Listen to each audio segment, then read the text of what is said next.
ओम शांति। 15 दिसंबर 2023 बाबा के महावाक्य। मीठे बच्चे, यह बना बनाया अनादि ड्रामा है। इस ड्रामा में हर एक एक्टर की एक्ट फिक्स है। मोक्ष किसको भी नहीं मिल सकता। प्रश्न: शिव बाबा अशरीरी है, वह शरीर में किस लिए आते हैं? कौन सा काम करते हैं और कौन सा नहीं? उत्तर: बाबा कहते, बच्चे, मैं इस शरीर में तुम्हें सिर्फ मुरली सुनाने आता हूँ। मैं मुरली सुनाने का ही काम करता हूँ। मैं खाने पीने के लिए नहीं आता हूँ। मैं आया हूँ तुम्हें नई राजधानी देने। बाकी स्वाद तो इनकी आत्मा लेती है। गीत: छोड़ भी दे आकाश सिंहासन।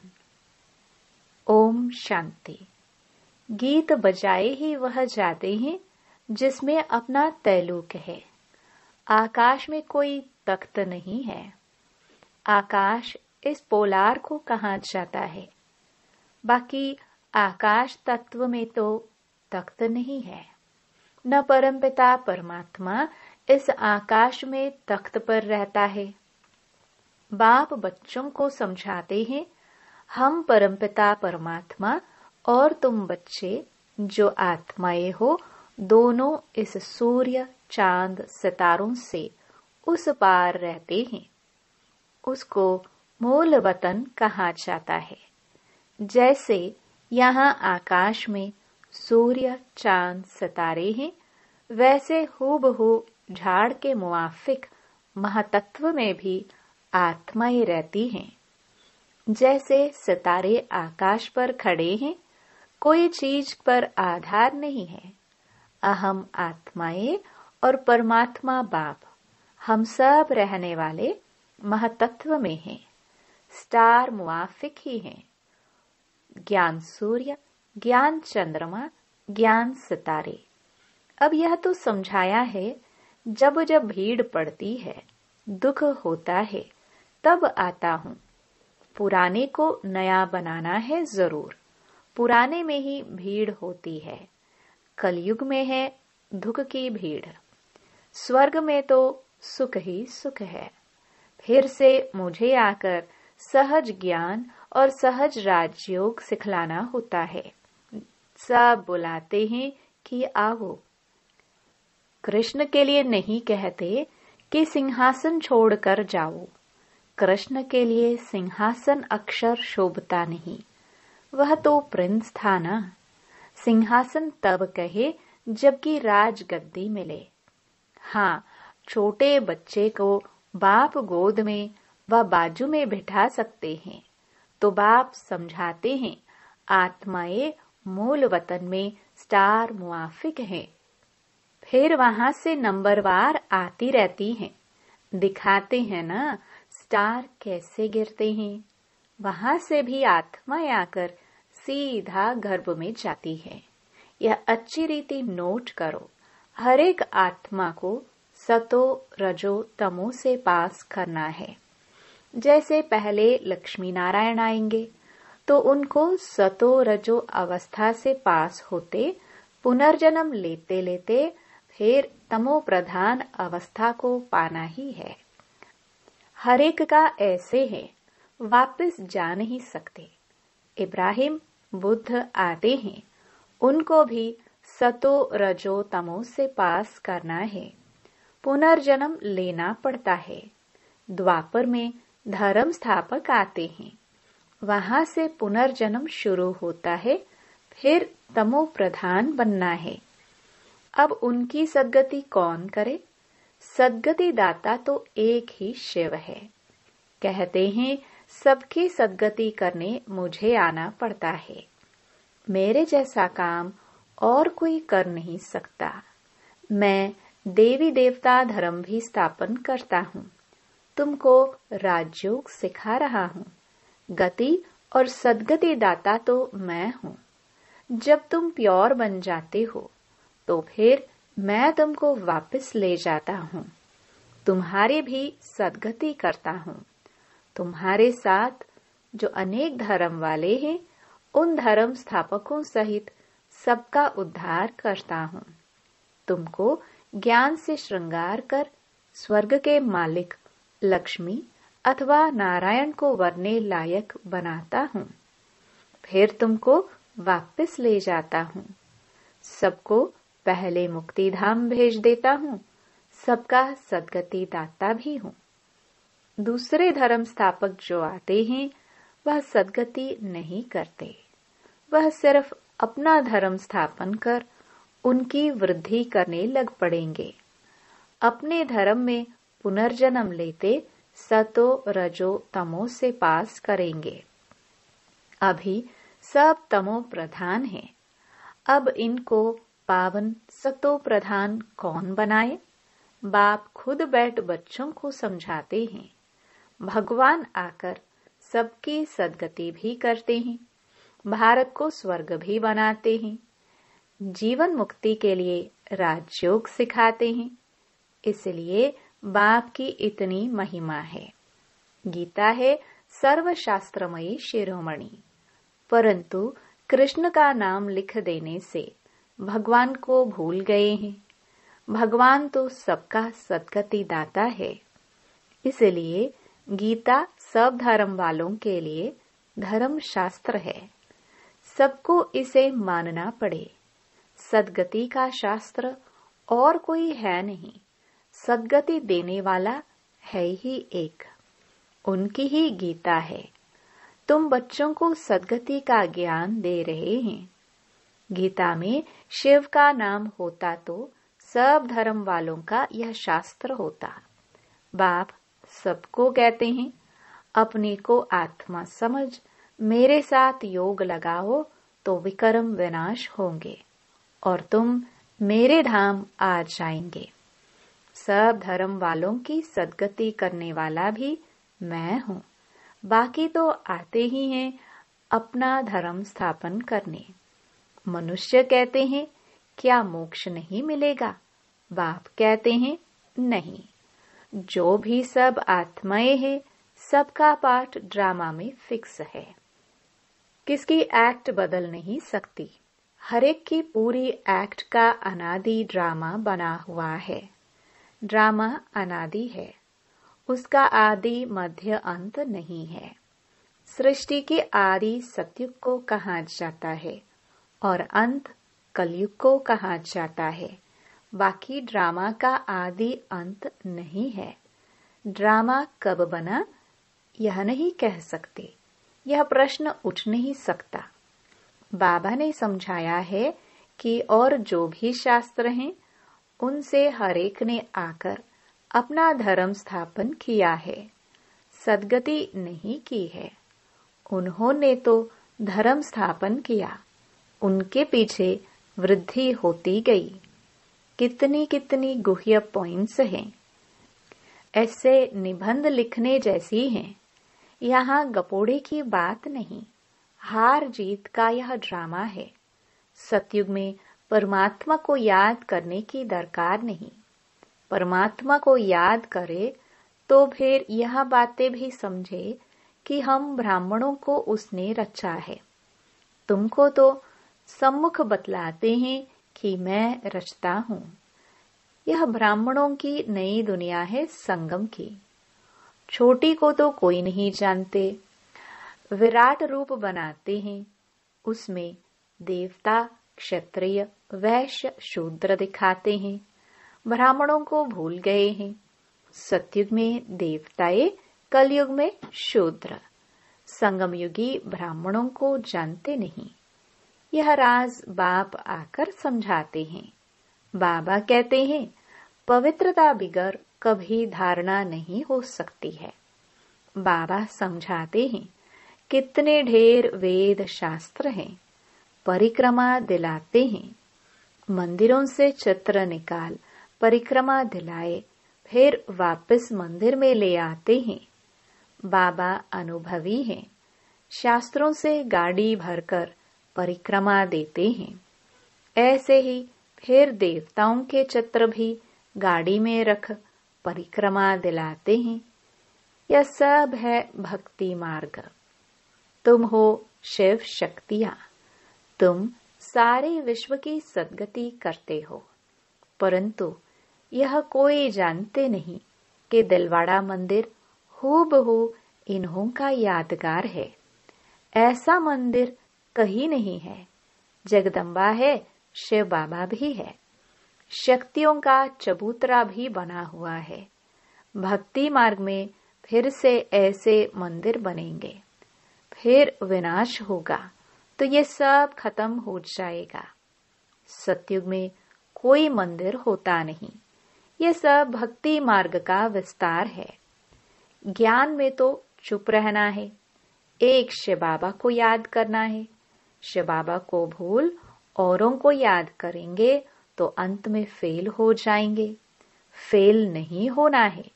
मनुष्य मरते हैं तो उनको कहते हैं राम राम कहो, परंतु ऐसे याद आता नहीं है। फिर भी गाया जाता है अंतकाल जो नारायण सिमरे। बात अभी की है, भंबोर को आग तो लगनी है। अंतकाल जो नारायण सिमरे। बरोबर अब तुम समझते हो हम नारायण व लक्ष्मी को वरेंगे। स्वर्ग के लिए तैयार हो रहे हो। बाबा बिगर यह ज्ञान कोई दे नहीं सकते। यह बाबा भी कहते हैं कि अब हमको शिव बाबा ने बताया है। इनको शक्ति सेना व पांडव सेना कहा जाता है। पांडव नाम है महारथियों पर। शक्तियों की फिर शेर पर सवारी दिखाते हैं। तो बाप कहते हैं जैसे कल्प पहले सहज राजयोग सिखाया था, हूबहू इसी प्रकार सिखा रहा हूँ। जो भी एक्ट चलती है कल्प कल्प वही चलेगी। इनमें फर्क नहीं पड़ सकता। फिर कल्प कल्प यह पाठ चलेगा। बाबा कहते हैं तुमको गुह्य गुह्य बातें सुनाता हूँ। पीछे क्या होने वाला है सो तो फिर पीछे सुनाएंगे ना। अभी सब सुना दूं तो क्या बस वापस चला जाऊं? अंत तक नई पॉइंट सुनाते रहेंगे। हम गीता की महिमा बहुत करते हैं, परंतु उस गीता व महाभारत में तो हिंसक लड़ाई आदि दिखा दी है। अब लड़ाई तो है नहीं, तुम्हारी तो है योग बल की बात। अहिंसा का अर्थ कोई भी नहीं जानते। सिर्फ स्त्री को नरक का द्वार कह दिया है। वास्तव में नरक का द्वार तो दोनों हैं। अब उनको फिर स्वर्ग का द्वार कौन बनाए? वह तो भगवान की ही ताकत है। यह गीत बाबा ने बनवाए हैं। फिर बनाने वालों ने कोई ने ठीक बनाया है, कोई ने रॉन्ग बनाया है, मिक्स कर दिया है। रात के राही थक मत जाना। ऐसे ऐसे गीत मैंने बनवाए हैं। तो यहाँ की बातें और हैं। गौशाला भी है, वनवास भी है, परंतु अर्थ नहीं समझते। हमने किसको भगाया क्या? किसको कभी कहा था कि कराची में चले आना? पूछो इन शक्तियों से। यह ड्रामा में पार्ट था। जिन पर सीतम हुए तो चले आए, तो राइट क्या है? वह बाप बैठ बतलाते हैं। शास्त्रों में तो जो लिखा है वह है भक्ति मार्ग। उनसे तो मेरे से मिल नहीं सकते, मेरे पास आ नहीं सकते। मुझे तो गाइड बन यहाँ आना पड़ता है। कहते हैं ऐसा तन क्यों नहीं लिया जो गृहस्थी न हो। अरे मुझे तो गृहस्थी के तन में ही आकर उनको ज्ञान देना है। उनके ही 84 जन्म बताता हूँ। तो कितनी गुह्य बातें हैं। यह नए धर्म के लिए नई बातें, ज्ञान भी नया है। बाप कहते हैं कल्प कल्प मैं यह ज्ञान सुनाता हूँ। और कोई ऐसे कभी नहीं कहेंगे कि मैं कल्प कल्प धर्म स्थापन करने आता हूँ। लक्ष्मी नारायण दोनों नहीं कहेंगे कि हम फिर से राजाई करने आए हैं। वहां यह ज्ञान ही प्रायलोप हो जाता है। शास्त्र तो बाद में अनेक बना दिए हैं। हम ब्राह्मणों के लिए एक ही गीता है। धर्म भी स्थापन करता हूँ और सद्गति भी सबकी करता हूँ। डबल काम हुआ ना। अब हम जो सुनाते हैं वह राइट है या इन्हों का राइट है, सो तो तुम जानते हो। मैं कौन हूँ? मैं ट्रुथ हूँ। मैं कोई वेद शास्त्र नहीं सुनाता हूँ। भल इसने पढ़े तो बहुत हैं, परंतु वह सुनाते थोड़े ही हैं। वह तो शिव बाबा नई नई बातें सुनाते हैं। वह तो अशरीरी है। सिर्फ यह मुरली सुनाने का काम करने आते हैं, न कि खाने पीने आते हैं। मैं तो आता ही हूँ तुम बच्चों को फिर से राजधानी देने। स्वाद इनकी आत्मा लेती है। हर एक का धर्म अलग है। उन्हें अपना धर्म शास्त्र पढ़ना है। यहाँ तो ढेर शास्त्र पढ़ते रहते हैं, सार कुछ भी नहीं है। जितना पढ़ते रहते असार संसार होता जाता है। तमो प्रधान बनना ही है। पहले पहले सृष्टि में तुम आए हो। तुम ब्राह्मणों ने मात पिता से जन्म लिया है। उस तरफ है आसुरी कुटुंब, यहाँ है ईश्वरीय कुटुंब। फिर जाकर दैवी गोद लेंगे, स्वर्ग के मालिक बनेंगे। मात पिता की मत पर चलेंगे तो स्वर्ग के सुख घनेरे मिलेंगे। बाकी रुद्र ज्ञान यज्ञ में विघ्न तो जरूर पड़ेंगे। बाप कहते हैं, बच्चे विकारों पर जीत पाने से ही तुम जगत जीत बन सकते हो। ऐसे थोड़े ही शादी नहीं करेंगे तो कमजोर रह जाएंगे। सन्यासी पवित्र रहेंगे, फिर वह कितने मोटे तंदुरुस्त रहते हैं। यहाँ तो ब्रेन का काम है, मेहनत है। दधीची ऋषि का मिसाल है ना। सन्यासियों को तो बहुत माल मिलता है। बाबा खुद बहुत माल खिलाते थे। यहाँ तो बहुत परहेज रखनी पड़ती है। अच्छा, मीठे मीठे सिखिलदे बच्चों प्रति मात पिता बाप दादा का याद प्यार और गुड मॉर्निंग। रूहानी बाप की रूहानी बच्चों को नमस्ते। धारणा के लिए मुख्य सार। पहला, ज्ञान की अच्छी रीति धारणा के लिए पवित्रता के व्रत को अपनाना है। अंत काल है, इसलिए ऐसा अभ्यास करना है जो एक बाप के सिवाय और कोई याद न आए। दूसरा, दधीची ऋषि मिसल सेवा करते विकारों पर विजय प्राप्त कर जगजीत बनना है। वरदान। समय की रफ्तार प्रमाण सर्व प्राप्तियों से भरपूर रह मायाजीत बनने वाले तीव्र पुरुषार्थी भव। बाप दादा ने जो भी प्राप्तियां कराई हैं, उन सर्व प्राप्तियों को स्वयं में जमा कर भरपूर रहो। कोई भी कमी न रहे। जहां भरपूरता में कमी है, वहां माया हिलाती है। माया जीत बनने का सहज साधन है सदा प्राप्तियों से भरपूर रहना। कोई एक भी प्राप्ति से वंचित नहीं रहो, सर्व प्राप्ति हो। समय की रफ्तार प्रमाण कोई भी समय कुछ भी हो सकता है, इसलिए तीव्र पुरुषार्थी बन, अभी से भरपूर बनो। अब नहीं तो कभी नहीं। स्लोगन। सत्यता और निर्भयता की शक्ति साथ हो तो कोई भी कारण हिला नहीं सकता। ओम शांति।